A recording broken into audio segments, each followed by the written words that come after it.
نحمدہ ونصلی ونسلم علی رسولہ الکریم اما بعد فاعوذ باللہ من الشیطان الرجیم بسم اللہ الرحمن الرحیم ومن احسن قولا ممن دعا الی اللہ وعمل صالحا وقال اننی من المسلمین۔ رب ذوالجلال نے ارشاد فرمایا کہ اس سے بڑھ کر کس کا قول حسین ہو سکتا ہے جس نے اللہ کی طرف بلایا اور اعمال اس نے نیک کیے،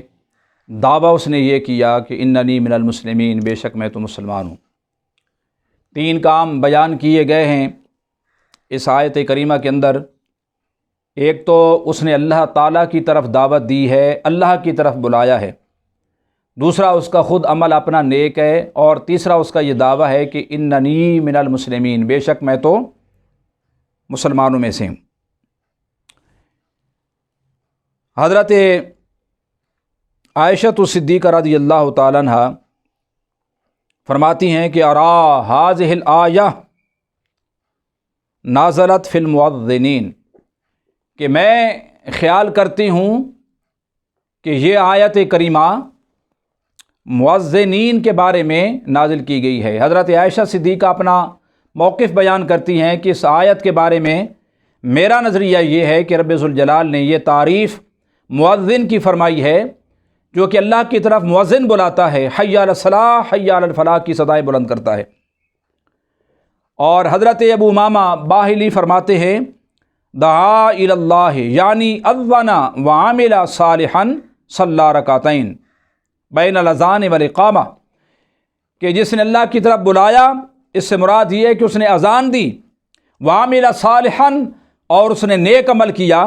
تو فرمایا اس سے مراد یہ کہ صلی رکعتین بین الاذان والاقامہ، کہ اذان پڑھنے کے بعد اور اقامت سے پہلے اس نے 2 رکعت نماز نفل ادا کیے،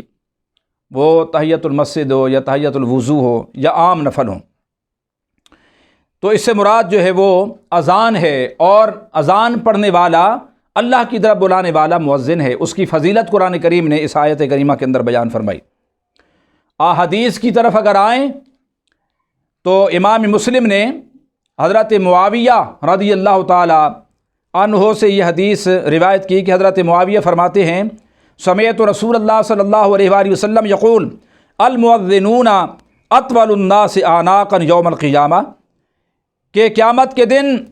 مؤذن تمام لوگوں میں سے بلند گردن ہوں گے،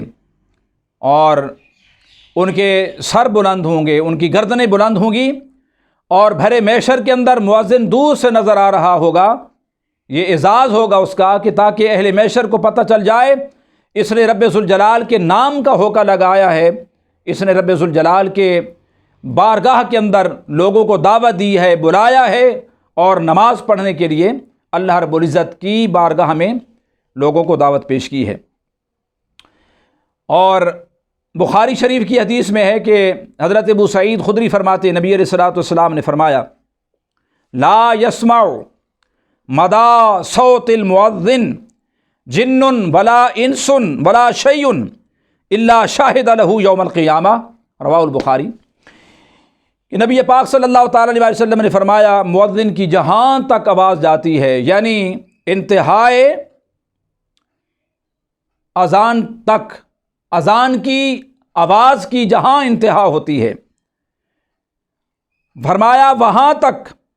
جتنے جن سنتے ہیں، جتنے انسان سنتے ہیں، کائنات کے اندر موجودات میں سے جو چیزیں چرند پرند درند حیوانات نباتات جمادات کلمات اذان سنتے ہیں، اور مؤذن کی آواز جہاں تک جاتی ہے، انتہا تک، یعنی جہاں جا کر اس کی آواز ختم ہوتی ہے، اس کے آگے سنائی نہیں دیتی، وہاں تک فرمایا الا شاہد له یوم القیامہ، یہ ساری کی ساری چیزیں جہاں تک مؤذن کی آواز پہنچی ہے قیامت کے دن مؤذن کے حق میں گواہی دیں گے۔ بڑی فضیلت ہے۔ اور تیسری حدیث اس حوالے سے یہ جامع ترمذی کی حدیث ہے امام احمد بن حنبل کی، کہ نبی علیہ السلام نے فرمایا الامام ضامن والمؤذن مؤتمن اللہم ارشد الائمہ واغفر للمؤذنین، کہ نبی علیہ السلام نے فرمایا امام ضامن ہے اور مؤذن امانت دار ہے، اس لیے کہ وہ اوقات کا امین ہے، اس نے وقت کا صحیح تعین کر کے وقت دیکھ کر اذان کہنی ہے چونکہ لوگوں نے اس کی آواز پر لبیک کہتے ہوئے مسجد کے اندر آنا ہے یا گھروں میں نماز پڑھنی ہے، تو اگر بے وقت اذان دے دے گا تو لوگوں کی نمازیں ضائع ہو جائیں گی، اس لیے اس کو خیال رکھنا چاہیے۔ اور امام جو ہے وہ ضامن ہے کہ امام کی نماز درست ہے تو مقتدیوں کی اور قوم کی نماز درست ہے۔ اللہم ارشد الائمہ واغفر للمؤذنین، فرمایا اللہ اماموں کو ہدایت عطا فرما اور مؤذنین کی مغفرت فرما۔ جہاں اماموں کے لیے نبی علیہ السلام نے دعا فرمائی تو ساتھ میں مؤذنین کے لیے بھی بڑی بشارت کی بات ہے کہ ان کے لیے مغفرت کی دعا فرمائی۔ حضور نے فرمایا من اذن 7 سنین محتسبا کتب لہ براءۃ من النار، جس آدمی نے 7 سال تک اللہ کی رضا کے لیے حصول ثواب کے لیے اذان پڑھی، فرمایا جہنم سے اس کے لیے نجات لکھ دی جائے گی۔ اس کو جامع ترمذی نے روایت کیا۔ حضرت عبداللہ بن عمر رضی اللہ تعالیٰ عنہما فرماتے ہیں نبی علیہ السلام نے فرمایا ثلاثۃ علی کسبان الجنہ، 3 لوگ ایسے ہوں گے کہ جن کو جنت کے ٹیلوں پر کھڑا کر دیا جائے گا تاکہ جنت کے اندر بھی وہ بلند مقام پر نظر آئیں، اور یہ بھی اصل میں ان کی حوصلہ افزائی ہوگی، عزت افزائی ہوگی اور ان کا امتیاز مقصود ہوگا۔ عبد ادی حق اللہ و حق مولا ہو، پہلا شخص تو وہ ہے کہ جس نے اللہ کا حق بھی ادا کیا اور اپنے مولا کا حق بھی ادا کیا۔ دوسرا شخص وہ ہے کہ رجل اما قوما وہم بہ راضون، جس نے کسی قوم کی امامت کی، قوم اس سے خوش ہے اور یہ اپنی قوم سے خوش ہے، ان کی دینی اور شرعی رہنمائی کرتا رہا، قوم اس سے خوش رہی۔ اور ایسا امام جس نے قوم کی دینی اور شرعی رہنمائی کی ہو